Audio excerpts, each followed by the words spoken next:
I've always heard of the festival. I've come in the past. It's a great festival. I thought it'd be wonderful to be in the festival. It's public. The festival is in a public space, public park, and it's not a gallery where only cater to a certain audience. And I really wanted to have this kind of experience of being in the community, trying to work it into the space and vice versa. I love this area. When I was creating this piece, I always kind of envisioned it to be in this warehouse type of setting. I'm really interested in doing public artwork because I think that's a really good alternative to, work shown in a gallery that's really under such controlled settings. It's a different sort of experience that takes them out of the everyday and allows them to be a little bit more playful, a little bit more carefree.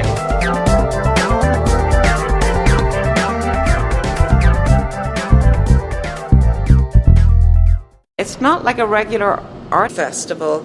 My name is Breda Kennedy. I'm the Executive Director of the Dumbo Arts Centre and producer of this festival. In 1997, it burst from the asphalt on a fall weekend and hasn't stopped since. The first festival attracted 8,000 visitors. This weekend is about 150,000. The festival just keeps on growing. It's non-commercial, it's free. That's really important to preserve the whole momentum and celebration. We want to preserve it as this experimental forum, that kind of freedom that you can go out there, that young artists can go out there and do stuff which they couldn't do anywhere else.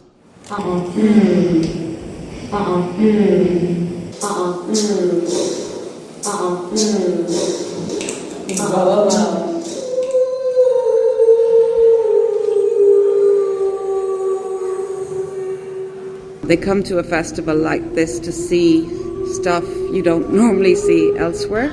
The focus is on public art. Artists who don't really like or fit into a gallery or white box situation. Live art, wandering art, installation art, performance art.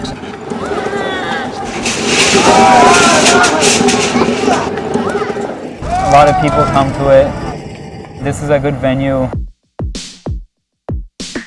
This is Solar Pavilion 2. Sort of derived from looking at biological systems, organic assembly systems. So we're trying to simulate that idea in architecture. Really digging it. Very playful. It reminds me of building toys. It feels kind of organic. It's very pleasant to be in. My name is Tatfu and the project is Bread Rock. I basically tell them it's edible because it looks interesting and they are very afraid of the green thing,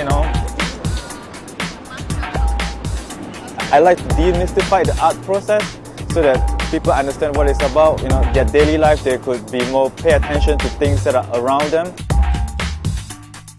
And that's what life is and that's what art to me is. It tastes delicious. It's really good art.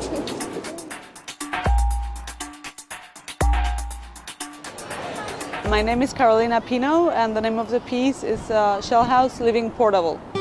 It's about collecting cardboard from the streets, and by uploading the instructions in the internet, people would be able to build their own shelter. It would be possible to give a portable address to homeless people. It's really a statement about consumerism and being able to do something with trash. My name is Heather Willems, and this is called Writing the Making. I had an overwhelming compulsion to write, and I gave myself the task of trying to capture stream of conscious thought. It really is playing out every thought that I have. Writing about the body or sexual urges or regrets or just, what I'm listening to on the radio or what I want to have for lunch in 20 minutes. It's kind of spread all out there. My name's Vic Henry and Cynthia Roos. Right. And the name of the piece is Keep Off the Grass.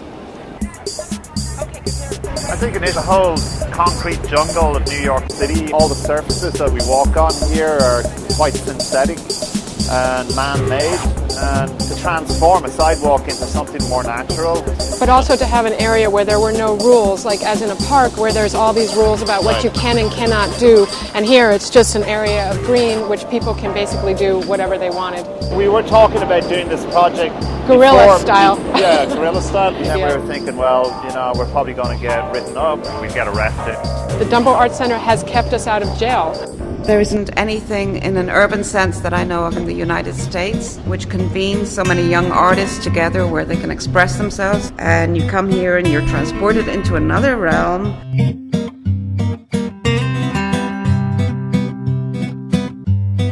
You know, when my parents first came here, they used to come on a flight called the chicken flight, because it was, you would leave like at midnight and come up at the time that the chickens were getting up. And sometimes the legend has it that some of the Puerto Ricans would come with their chickens, because that was like their prized possessions, because they could get eggs and meat and sports and cockfighting. So they would take their chickens. And I just kind of wanted to pay tribute to that generation that came into a very tough culture and very racist. It's all red police lights, and it kind of like from afar it looks like there was some kind of problem. And then when you get up close, it's just trash. It's a very special experience. Above all, a great creative energy.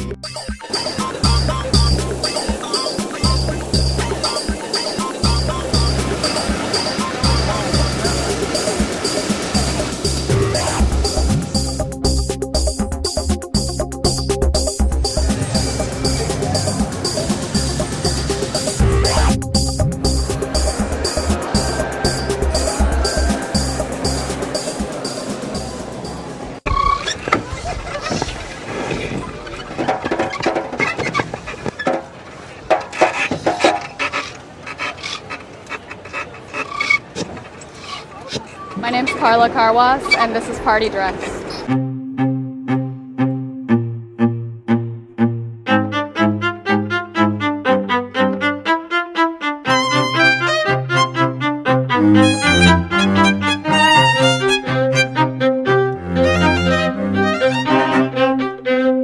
We're trying to use some processes of architecture and apply them to fashion. We're actually using the body as space. I hope people will just be curious about it and walk around it, go inside, experience what it's like inside. It's very different inside, outside. Public, private. For me, it was just sort of an interesting, even social experiment, just seeing 5, young women like dressed in black, holding cupcakes, and just seeing so many people following them. And like just to look at it from afar was just a really interesting experience. What a great night. Beautiful cupcakes, art, fashion.